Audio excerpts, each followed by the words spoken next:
যে দেখতে পাচ্ছেন ওখানে পেট্রোল পাম্প, ওইটা আলদ্রিস পেট্রোল পাম্পের নাম হচ্ছে আলদ্রিস। এটা কিন্তু অনেক বড় কোম্পানি।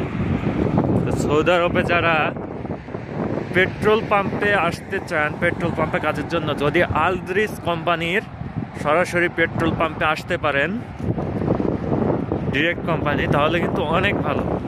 সুযোগ সুবিধা বলেন, বেতন বলেন, অনেক ভালো।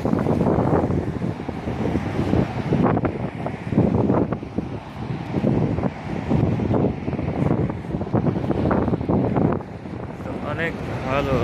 আপনারা চাইলে আলদ্রিস পেট্রোল পাম্পে আসতে পারেন। ওখানে সুযোগ সুবিধা, বেতন বলেন, সব কিছু অনেক ভালো। ওখানে ড্রাইভার লাগে, হেল্পার লাগে, লেবার লাগে, ঠিক আছে, ক্লিনার লাগে, অনেক কিছুই লাগে। আজকে ফ্রন্ট ফেসিং দিয়ে ভিডিও করছি না, কারণ আজকে যেহেতু ব্লগিংয়ের উদ্দেশ্যে বেরোচ্ছি, তাই ব্যাক ক্যামেরা দিয়ে ভিডিও ফুটেজ নিচ্ছি।